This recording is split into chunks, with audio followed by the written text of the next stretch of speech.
खबरों के मुताबिक हमले जारी हैं। करीब 20 मिनट पहले ईरानी एजेंसियों के अनुसार अमेरिका ने होर्मुज जलडमरू मध्य के पास खिश्म द्वीप के आसपास और हमले किए हैं। और ये ऐसे समय में हो रहा है जब अमेरिकी राष्ट्रपति डोनाल्ड ट्रंप जाहिर तौर पर ईरान के साथ युद्ध को और बढ़ाने पर विचार कर रहे हैं।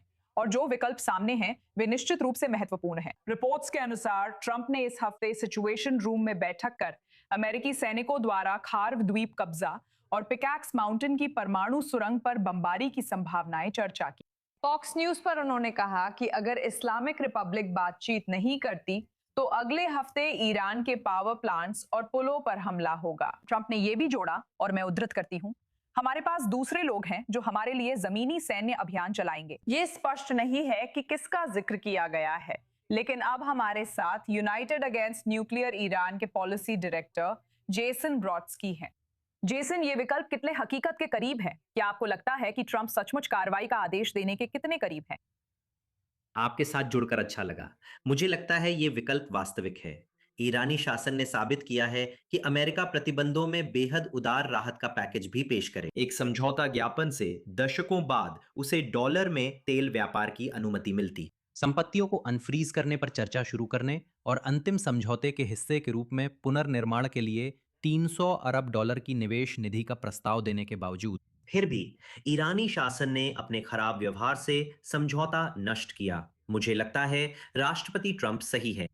ये समझौता ज्ञापन एक परीक्षा थी जिसमें ईरानी शासन असफल रहा। पिछले 47 वर्षों से डेमोक्रेटिक और रिपब्लिकन प्रशासन में वो बार बार उसी परीक्षा में असफल हो रहा है। हमें अब बार बार मौका देना बंद करना होगा। आप जानती है, कर्ग द्वीप पर कब्जा करना, जहां से ईरान के 90% तेल का निर्यात होता है, मध्य पूर्व में दशकों के सबसे अहम सैन्य अभियानों में होगा। हम जानती है कि एक सेवानिवृत्त अमेरिकी जनरल ने सार्वजनिक रूप से यह कहा है कि वॉशिंगटन को ऐसा करना चाहिए, लेकिन क्या सैन्य प्रतिष्ठान इसे गंभीरता से ले रहा है? अगर ऐसा हुआ तो युद्ध पर क्या असर होगा? क्या यह संभव है? हाँ, मुझे लगता है ये संभव है। मुझे लगता है कि संयुक्त राज्य अमेरिका के पास इसके लिए योजनाएं हैं और मुझे लगता है कि राष्ट्रपति ट्रंप इस पर गंभीरता से विचार कर रहे हैं। राष्ट्रपति ट्रंप 1980 के दशक से कर्ग द्वीप लेने की बात कर रहे हैं। तो मुझे हैरानी नहीं होगी अगर ये सिचुएशन रूम की चर्चाओं का हिस्सा हो। संयुक्त राज्य अमेरिका को क्षेत्र में रणनीतिक स्थिति बदलने और ईरानी शासन के विकल्पों को और स्पष्ट करने के लिए तनाव बढ़ाना होगा। हाल ही में अमेरिका के कदमों से ये दर्द बढ़ता जा रहा है। सैन्य हमले तेज और तीव्र हो गए हैं। अमेरिका यहां तनाव बढ़ाने की क्षमता दिखा रहा है और उसे यही करना होगा। बिल्कुल, पिकैक्स माउंटेन नतांज और फोर्डो से भी गहरा है। अमेरिका और इजराइल इन जगहों पर पहले बमबारी कर चुके हैं, इसलिए साधारण बंकर बस्टर वहां तक शायद ना पहुंच पाए। ट्रंप कहते हैं कि अगर ईरान परमाणु स्थल बनता है तो वे कार्रवाई करेंगे, लेकिन क्या अमेरिका वाकई उसे नष्ट कर सकता है? मुझे लगता है कि पिकैक्स माउंटेन को निष्क्रिय करने के ऑपरेशन में जमीनी कार्रवाई भी हो सकती है, जिसे राष्ट्रपति को विचार करना होगा। स्पष्ट है, इससे जमीन पर मौजूद किसी भी तरह की अमेरिकी सेनाओं के लिए भारी जोखिम पैदा होता है। लेकिन ऐसे और भी विकल्प हैं जिन्हें हम पिकैक्स माउंटेन के पास सेना तैनात किए बिना अपना सकते हैं और राष्ट्रपति अभी इन्हें चुन सकते हैं। मुझे लगता है कि वे अपने विकल्प खुले रखेंगे ताकि अगर ईरानी शासन अपनी हरकतें जारी रखे या समझौते तोड़े तो वे हालात गंभीर करने का विकल्प चुन सकें। अब जाहिर है हमें यह भी ध्यान देना होगा कि ट्रंप ने फॉक्स न्यूज से क्या कहा था। उन्होंने कहा कि जमीनी अभियान दूसरे संभालेंगे और हम जमीनी अभियान चलाएंगे। ये उनके शब्द थे। आपको क्या लगता है वो किसके बारे में बोल रहे हैं? इस शो में हमने कुर्दिश बलों की भूमिका की चर्चा की है। क्या इसमें इजराइल भी शामिल है? जमीन पर अभियान में इजरायली तत्व हो सकता है। जमीन पर अभियान में एक गुप्त पहलू भी हो सकता है। मुझे लगता है राष्ट्रपति जरूर किसी और इशारा कर रहे हैं। लेकिन हमारे पास पिकैक्स माउंटेन के अलावा ऐसे ठिकानों को निशाना बनाने की क्षमता है जो ईरानी शासन को भारी नुकसान पहुंचा सकते हैं। ठीक है, मैं आपको हमारे साथ जुड़ने के लिए धन्यवाद कहना चाहूंगी, जैसन ब्रॉडस्की। धन्यवाद। अब हम स्टूडियो में मौजूद मेहमान याकोब लैपिन, सुरक्षा विश्लेषक और रॉस हैंडलर रिपोर्ट के होस्ट की ओर बढ़ेंगे। हमारे अंतर्राष्ट्रीय मामलों के विश्लेषक डैन पेरी एसोसिएटेड प्रेस के पूर्व यूरोप और मध्य पूर्व संपादक हैं। अभी अमेरिकी राष्ट्रपति डोनाल्ड ट्रंप कई बयान दे रहे हैं। मेरे अनुसार सबसे बड़ा सवाल है कि असल में क्या बदला है। मध्यावधि चुनाव अभी बाकी हैं और हमें पता है कि नई जंग के लिए अमेरिकी जनता का समर्थन कम है। क्या कोई खास वजह है जिसकी वजह से ट्रंप अभी ये बयान दे रहे हैं? मुझे लगता है मध्य पूर्व में दो टाइमलाइन है।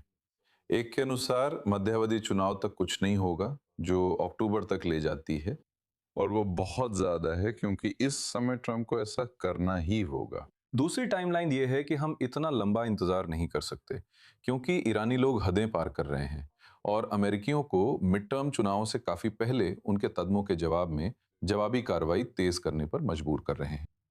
मुझे लगता है कि ट्रंप ने यह निष्कर्ष निकाला होगा कि जो नुकसान हो रहा है और सामान्य अमेरिकी हित राजनीतिक पहलू से परे, अगर हम मान लें कि ट्रंप ऐसा सोच सकते हैं, लेकिन शायद कभी कभी वो ऐसा कर सकते हैं, या फिर शायद ये उनका अहंकार है क्योंकि वो खुद को बहुत हारने वाला दिखा रहे थे, मूल रूप से इससे कार्रवाई करना जरूरी हो जाता है। ठीक है याकूब, मैं आपसे ईरान में जमीनी सेना भेजने के विचार के बारे में बात करना चाहती हूँ और ट्रंप का कहना कि उनके पास ऐसे लोग हैं जो ये कर सकते हैं, और इसमें इजराइल की क्या भूमिका है, खासकर क्योंकि इजराइल में भी अक्टूबर में चुनाव होने वाले हैं।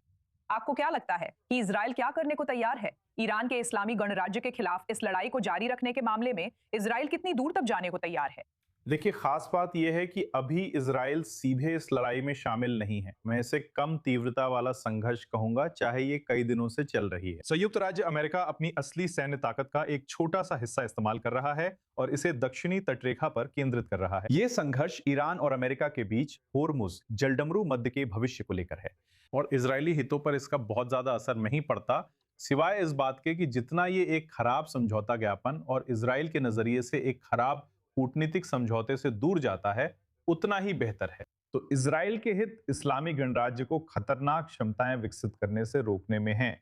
इसका मतलब है परमाणु, बैलिस्टिक और प्रॉक्सी।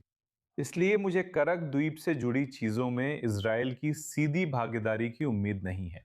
अगर कुछ हुआ तो वो अमेरिकी ऑपरेशन होगा। राष्ट्रपति ट्रंप ने अब तक ऐसा करने में हिचकिचाहट दिखाई है, हालांकि उनके लिए करक द्वीप पर कब्जा करना मुश्किल नहीं होगा, लेकिन वहां टिके रहना और जमीन पर अमेरिकी सेनाओं के खिलाफ IRGC के अभियान का सामना करना बिल्कुल अलग बात है। ट्रंप को भी वही समस्याएं झेलनी होंगी जैसी बुश को इराक में झेलनी पड़ी थी, चाहे सेना छोटी हो या वे जाना ना चाहें। ईरान में ऐसे और भी ठिकाने हैं जहां संभावित रूप से इजरायली कमांडो छापेमारी कर सकते हैं, लेकिन ऐसी कमांडो छापेमारी बहुत जोखिम भरी होगी और पहली योजना हमेशा हवाई शक्ति पर आधारित होगी।